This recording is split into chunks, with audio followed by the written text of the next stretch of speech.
Today's topic of discussion is gel electrophoresis. Basically, it is a technique which is used difference in electrical charge to separate a mixture in molecules. So, like we have different size of DNA, protein, amino acids, and we want to separate them. For that separation, we use Agarose gel electrophoresis. Basically we applied that electric charge हम उसमें क्या करते हैं कि हम electric current को provide करते हैं और on the basis of their charge like हमको पता है कि जो डीएनए होता है जैसे वो नेगेटिवली चार्ज होता है तो वो क्या करेगा जब उसको हम इलेक्ट्रोफोर्सिस यूनिट में डालेंगे तो वो क्या करेगा माइग्रेट करेगा टुवर्ड अ पॉजिटिव चार्ज और उसका जो है वो on the basis of their size उनका क्या हो जाएगा माइग्रेशन हो जाएगा. DNA molecules has a negative charge, so when placed in an electrical field, they migrate toward the positive pole. हमें पता है क्योंकि अपोजिट क्या करते हैं अट्रैक्ट करते हैं तो अगर डीएनए नेगेटिव है तो वो पॉजिटिव की तरफ मूव करेगा. अगर कोई अमाइनो एसिड है जैसे पॉजिटिव अमाइनो एसिड है तो वो नेगेटिव की तरफ मूव करेगा. A gel which is made up of agarose and polyacrylamide or a mixture of the two comprises a complex mixture of a pore through which DNA molecules must travel to reach the positive electrode.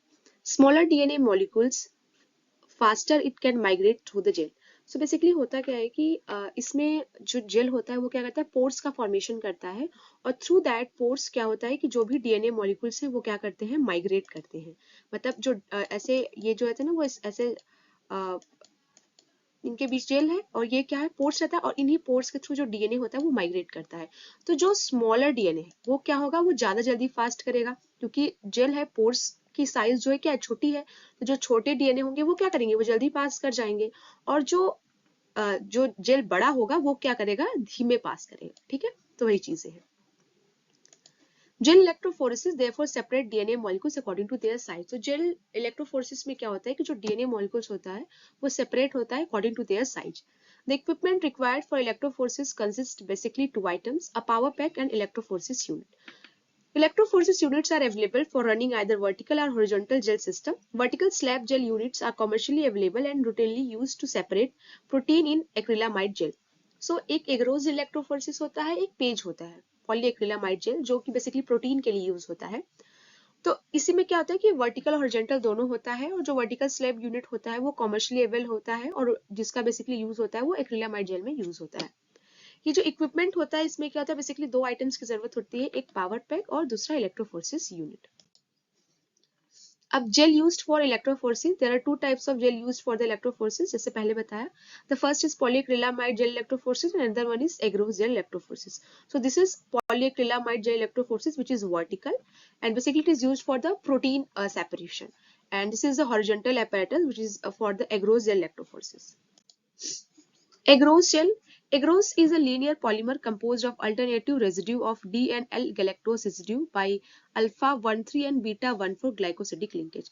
तो agarose क्या होता है एक linear polymer होता है ठीक है जो कि कंपोज्ड होता है alternative residue of D and L galactose. ठीक है मतलब पहले डी गैलेक्टोज है फिर एल गैलेक्टोज है और ये आपस में जुड़े होते हैं through the bonding which is known as alpha 1,3 glycosidic linkage and beta 1,4 glycosidic linkage. The chain of agarose from helical fiber that aggregate into a supercoiled structure with a radius of 20 to 30 nanometer. Gelation of agarose result a 3D mesh of channel whose diameter range from 50 nanometer to 200 nanometer. ठीक है तो यही होता है agarose gel this is D galactose and it is 3,6 anhydro L galactose और इनके बीच में क्या है बीटा 1,4 की जो है वो लिंकेज है फिर अल्फा 1,3 की लिंकेज रहेगी. तो इस तरीके से लिंकेज करके एक मेश का फॉर्मेशन करते हैं और इनका ये क्या होता है जो डायमीटर होता है वो 50 से लेकर 200 नैनोमीटर के बीच में क्या करता है रेंज करता है. अब ये जो एग्रोज है वो बेसिकली पाया जाता है सीवीड क्रेसिलेरिया जो है यहाँ से इसको क्या करते हैं एग्रोज इससे हम निकालते हैं. Agarose is one of the component of agar that is a mixture of polysaccharides isolated from a certain seaweeds. Agarose is usually used at a concentration of between 1 to 3%. ठीक है तो यही हो गया कि ये आइसोलेटेड होता है फ्रॉम द सीवीड. ये जो सीवीड है जो मैंने बताया वहां से आइसोलेट किया जाता है और बेसिकली इसका जो कंसंट्रेशन होता है मतलब जब हम एग्रोज को यूज करते हैं for our research it is basically range from 1% to 3%. जैसे अगर हम डीएनए का आइसोलेशन करते हैं तो वहाँ पे हम 0.8% एग्रोज यूज करते हैं लेकिन जब हम पीसीआर परफॉर्म करते हैं तो हम 2% एग्रोज का यूज करते हैं. डिपेंड्स कि हमें क्या चीजें करनी है और किस पार्ट को हम आइसोलेट कर रहे हैं तो उसके बेसिस पे हम 1 to 3% बेसिकली हम डीएनए को क्या करते हैं एग्रोज की कंसंट्रेशन को यूज करते हैं. Agarose gel are formed by suspending dry agarose in aqueous buffer then boiling the mixture until a clear solution form. तो हम जब एग्रोस जेल बनाते हैं तो उसपे करते क्या है कि हम ड्राई एग्रोस जो होता है, ये एग्रोस है, इससे लेते हैं और इसे एक एक्वस बफर में क्या करते हैं, बॉयल करते हैं अंटिल हमको एक क्लियर सोल्यूशन जो है वो नहीं मिल जाता है. This is poured and allowed to cool to a room temperature to form a resid gel. और फिर इसको हम एक apparatus होता है, we will see further, एक apparatus होता है electrophoresis unit, उसमें हम उसको pour कर देते हैं और pour करने के बाद उसको हम allow करते हैं कि वो पूरा एक rigid gel का formation कर ले. The gelling properties are attributed to both inter and intramolecular hydrogen bonding within and between the long agarose chain. और ये जो जेल का फॉर्मेशन होता किस लिए है, क्योंकि इनके बीच में क्या होता है, इंटर और इंट्रामोलिकुलर हाइड्रोजन बॉन्डिंग का फॉर्मेशन हो जाता है. Lower grades of agarose may be contaminated with other polysaccharides as well as salt and protein. Lower grades of agarose, the same thing. So this is the agarose. Now the rate of migration of DNA through the agarose gel. अब migration कौन सा DNA पहले जाता है, कौन सा बाद में जाता है, we will see that. The first, अब रेट जो DNA का माइग्रेशन होता है वो किन किन चीजों पर डिपेंड करता है. पहला होता है confirmation of DNA. Super helical form, nicked form, linear DNA migrates through a gel at a different rate. Super helicals migrate faster than all other. तो जैसे कि different different DNA होते हैं, कोई super helical होते हैं, कोई nicked है, कोई linear DNA है, तो ये सबका अपना अपना रेट होता है माइग्रेट करने का. In case of all this, जो सुपर हेलिकल होता है वो क्या होता है, वो फास्टर माइग्रेट करता है. The next is molecular size of DNA. Large molecules migrate slowly because of the frictional drag and because they worm their way through the pores of the gel less efficiently than a smaller molecules. मतलब जो larger molecules होते हैं वो क्या होंगे, उनको problem होगी क्योंकि pores जो है वो छोटे हैं, तो वो क्या करते हैं, स्लो माइग्रेट करते हैं. while in case of जो small DNA है वो क्या करते हैं, वो जल्दी जो है वो माइग्रेट करते हैं. The next is concentration of agarose. The linear DNA fragment of given size migrate at a different rates through the gel containing different concentration of agarose. अभी क्या, जैसे 1 to 3% के बीच में रेंज करता है, ठीक है. अगर हम 1% एग्रोज यूज कर रहे हैं और उसमें बफर मिक्स करके हम उसको पोर कर दिया और वो जेल बन गया. अब उसमें हमने डीएनए डाल दिया, डीएनए माइग्रेट करने लगा. जो 1% होगा उसमें एग्रोज का कंसंट्रेशन क्या है, कम है, तो जो पोर साइज बनेगा वो ज्यादा बड़ा होगा, तो डीएनए जो है वो जल्दी माइग्रेट करेंगे. बड़े साइज के भी अच्छे से माइग्रेट कर सकते हैं. लेकिन अगर हम कंसंट्रेशन मान लो 2 या 3% यूज कर रहे हैं, ठीक है, अब उसमें क्या होगा कि जो कंसंट्रेशन उसका बहुत ज्यादा हो गया है, तो अब वो जो पोर साइज होगी वो बहुत छोटी होगी, तो जो डीएनए का माइग्रेट करने का जो टाइम होगा वो भी क्या हो जाएगा, बढ़ जाएगा, क्योंकि उसको अब माइग्रेट करने में प्रॉब्लम होगी. इसलिए जो कंसंट्रेशन है उसका वो भी बहुत डिपेंड करता है कि डीएनए का माइग्रेशन कैसा होगा. The next is presence of ETBR. Intercalation of ETBR causes decrease in negative charge of double stranded DNA and increase in both stiffness and length. So ETBR का presence भी क्या करता है, एक तरीके से माइग्रेशन में इफेक्ट करता है, क्योंकि वो क्या करता है, इंटरकलेक्ट कर लिया जाता है, जो डीएनए के फ्रेगमेंट्स होते हैं उनके बीच में जाके वो स्टैक कर जाता है. Next is, what are the principle of agarose electrophoresis? So in electrophoresis, charge particles migrate under the influence of electric field. So basically जो इलेक्ट्रिक फील्ड के प्रेजेंस में जो डीएनए होते हैं वो क्या करते हैं, माइग्रेट करते हैं, जो भी हमारा डीएनए है या अदर बायोमोलिक्यूल्स है. Biological molecules such as amino acid, peptide, protein, nucleotide and nucleic acid possess ionizable group and therefore at any given pH exist in solution as electrically charged species either as a cation or anion. So जो भी molecules को हमको migrate करना है obviously उन पे कोई ना कोई चार्ज होगा, ठीक है. तो जो भी हमारे बायोलॉजिकल मॉलिक्यूल्स होते हैं, जैसे अमाइनो एसिड है, पता है कि कुछ पॉजिटिवली होते हैं, कुछ नेगेटिवली होते हैं, ठीक है, कुछ न्यूट्रल होते हैं, तो डिफरेंट डिफरेंट चार्ज के मॉलिक्यूल्स होते हैं. प्रोटीन हो गया, ठीक है, न्यूक्लियोटाइड्स हो गए, हमारा डीएनए हो गया, जैसे डीएनए हमारा नेगेटिव चार्ज होता है, तो उसके बेसिस पे उनके पे क्या होता है, कुछ ना कुछ चार्ज होता है. और जब हम उन पे क्या करते हैं, इलेक्ट्रिक फील्ड को अप्लाई करते हैं, तो अगर वो नेगेटिव है तो पॉजिटिव की तरफ मूव करेंगे, और पॉजिटिव है तो नेगेटिव की तरफ मूव करेंगे. और इसी के बेसिस पे क्या होता है, जो भी हमारा बायोमोलिक्यूल्स है उसका सेपरेशन होता है. अब ये क्या है, एक इलेक्ट्रोफोर्सिस यूनिट है. We can see that is a power supply, this is a electrophoresis unit. और ये क्या है, हमारा जेल है जो रिजिड हो जाता है. और ये आपको वेल्स दिख रहे हैं. वेल्स में हम क्या करते हैं, डीएनए को लोड कर देते हैं, पावर सप्लाई ऑन कर देते हैं और बफर सोल्यूशन से इसको फिल कर देते हैं और डीएनए जो है वो माइग्रेट करने लगता है. अब जब हम लैब में एग्रोज इलेक्ट्रोफोर्सिस परफॉर्म करते हैं तो उसकी कुछ क्या होती है, रिक्वायरमेंट्स होती हैं. जैसे पहला केमिकल्स में क्या क्या जरूरत होती है, तो पहला होता है एग्रोज, ऑब्वियसली चाहिए ही चाहिए. बफर यूज करेंगे, वी विल सी कि हम कौन कौन सा बफर यूज करते हैं. ईडीटीए और जेल लोडिंग डाई. अब इसके अलावा जो चीजें, जैसे वेइंग स्केल हो गया, स्पैचुला हो गया, फ्लास्क हो गया, फोटोटॉक सिस्टम आप यूज करते हैं जेल को ऑब्जर्व करने के लिए एक्चुअली, ग्रेजुएटेड सिलेंडर हो गया, माइक्रोवेव हो गया, जेल ट्रे हो गया, पावर सप्लाई और हमारा इलेक्ट्रोफोरेसिस यूनिट। अब इलेक्ट्रोफोरेसिस बफर जो होता है वो यूज होता है टू मेंटेन द पीएच। तो बेसिकली तीन जो है हम यूज करते हैं, टीएई, टीपीई और टीबीई, ठीक है।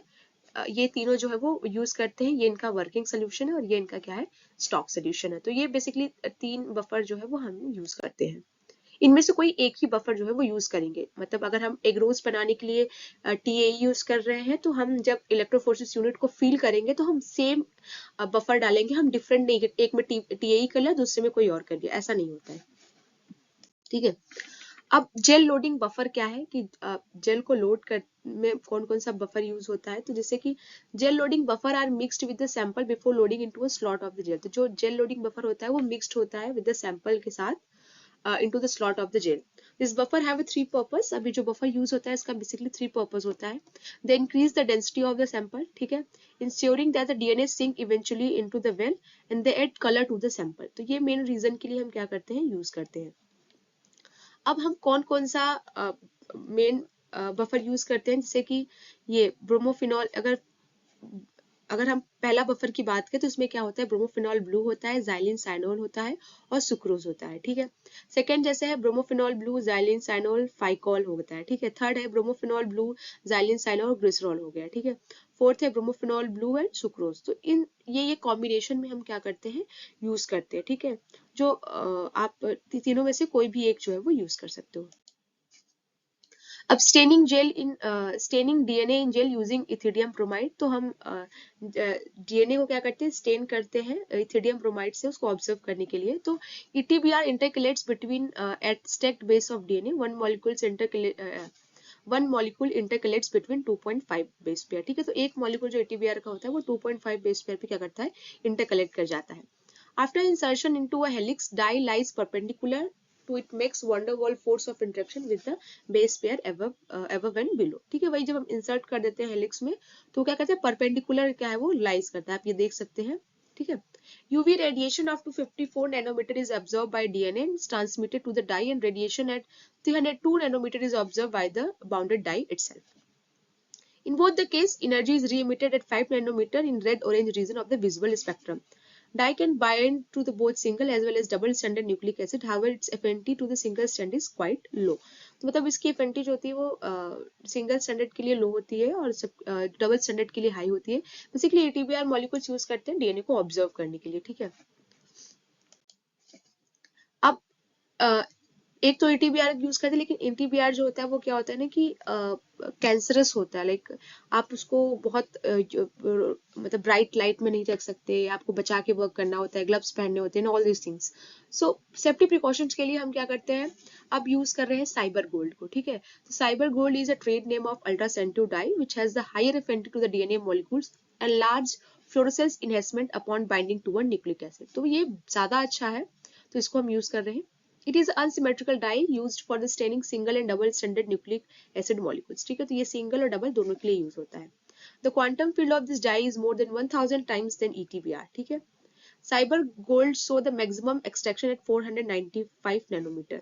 Fluorescence emissions occur at 537 nanometer. The dye is supplied as 10,000x concentration in anhydrous dimethyl sulfoxide. तो ये आप देख सकते हैं, ये है साइबर गोल्ड। अब मेथड क्या है, उसको हम जब परफॉर्म करते हैं तो इसका मेथड क्या होता है, तो पहले हम क्या करते हैं कि ये एक ट्रे होता है, ठीक है।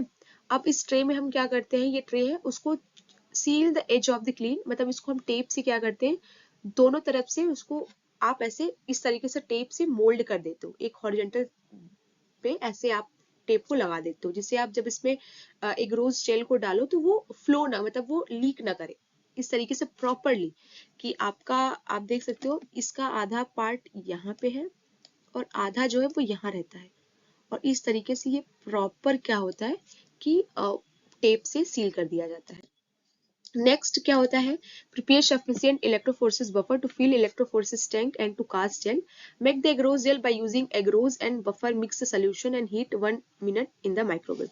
तो बेसिकली करते क्या है कि आप एगरोज को रीयूज भी कर सकते हो। तो ये रीयूज का जो मैंने किया था ये उसका पिक्चर है। बेसिकली आप एगरोज लो, वो ड्राई फॉर्म में होता है, पाउडर फॉर्म में, और आप उसको वे करके लो और उसमें जो बफर आप यूज कर रहे हो, बफर डालने के बाद आप उसको माइक्रोवेव में 1 मिनट के लिए हीट कर देते हो, ठीक है। तो आपको क्लियर सोल्यूशन जो है वो एगरोज का मिल जाता है। उसके बाद क्या होगा कि ये जो ट्रे है उस पे आप क्या करोगे, ये कॉम्ब होता है, कॉम्ब को प्लेस कर दिया जाता है जिससे वो बेल का फॉर्मेशन कर दे। एंड आफ्टर दैट जो हमारा वार्म एगरोज है उसको हम इस तरीके से प्रॉपरली कि कोई बबल्स का फॉर्मेशन ना हो, और उसको हम पोर कर देते हैं। जब पोर हो जाता है तो उसको हम कंप्लीटली अलाउ करते हैं 30 to 14 minute at a room temperature, कि जो इलेक्ट्रोफोरेसिस बफर है वो एक प्रॉपर जेल का फॉर्मेशन कर जाए। जब ये जेल का फॉर्मेशन हो जाता है तो हम जो कॉम्ब है उसको हम रिमूव कर देते हैं। तो इस तरीके से छोटे छोटे वेल्स के क्या हो जाते हैं, फॉर्मेशन हो जाते हैं। और हम पावर सप्लाई सारा लगा देते हैं, और जो टैंक होता है इसको उसी बफर से हम क्या करेंगे, फिल करेंगे जिस बफर से हमने एगरोज को बनाया था, ठीक है। उसके बाद जब हम पूरा बफर से वो फील हो जाएगा, फिर हम डीएनए लेंगे और उसमें हम क्या करेंगे, अपना जो 6x जेल लोडिंग बफर है उसके साथ मिक्स करेंगे। तो हम जो लोडिंग बफर यूज करते हैं basically in our lab, we use glycerol, bromophenol blue and xylene cyanol. तो हम इसका यूज करते हैं, उसको डीएनए के साथ मिक्स करते हैं, और मिक्स करने के बाद क्या करते हैं, ये जो डीएनए के वेल्स हैं इसमें हम ये माइक्रोपिपेट होता है, थ्रू द माइक्रोपिपेट हम इन सारे वेल्स में जो डीएनए है वो डाल देते हैं, ठीक है। और उसके बाद क्या होता है कि लिड को हम बंद कर देते, मतलब जो भी एनोड, उसको जब हम इलेक्ट्रिसिटी अप्लाई करेंगे, यानी हम इलेक्ट्रिक करंट अप्लाई करेंगे, तो फिर क्या होगा कि हम बेसिकली 1.5 वोल्ट पर सेंटीमीटर के हिसाब से उसको वोल्टेज प्रोवाइड करते हैं। If the leads has been attached properly, तो क्या होता है कि अगर लीड्स अच्छे से प्रॉपर्ली अटैच्ड है, ये लीड्स को बोलते हैं, तो वहां पे से क्या होगा, बबल्स को आपको साइड कॉर्नर में ना यहाँ से ऐसे बबल्स का फॉर्मेशन जो है वो देखने को मिलेगा इन फ्यू मिनट्स। और उसके बाद क्या होगा कि जो आपको bromophenol blue migrate from the well into body of the gel, तो ये ब्रोमोफिनॉल ब्लू जो है वो आपको इस तरीके से देखने को मिलेगा कि वो किस तरीके से आगे की तरफ ऐसे माइग्रेट करता रहेगा। When the DNA samples and dyes have migrated sufficient distance through the gel, turn off the electric current and remove the leads and lid from the gel tank. Presence of ETBR allow the gel to examine by UV illuminator at any stage in gel electrophoresis. तो जब DNA क्या होता है कि पूरा migrate कर जाता है, तो उसके बाद उसको केयरफुली रिमूव किया जाता है, और यूवी इल्यूमिनेटर पे हम क्या करते हैं, उसको डीएनए को ऑब्जर्व करते हैं। तो ऐसे डीएनए के फ्रेगमेंट्स जो है वो देखने को मिलते हैं। अगर हमें डीएनए की साइज पता करनी होती है, तो जो पहला वेल है इसमें हम मार्कर डालते हैं। मार्कर का बेसिकली फिक्स्ड साइज के डीएनए होते हैं। तो जैसे अगर ये 200 का है, तो अगर इस पे कोई डीएनए आ रहा है तो हमें पता चल जाएगा कि ये जो डीएनए है वो क्या है, 200 बेस पेयर का है। तो इसी हिसाब से हम डीएनए का क्या करते हैं, पता करते हैं। So this are the reference from where I have taken all this notes. Thank you.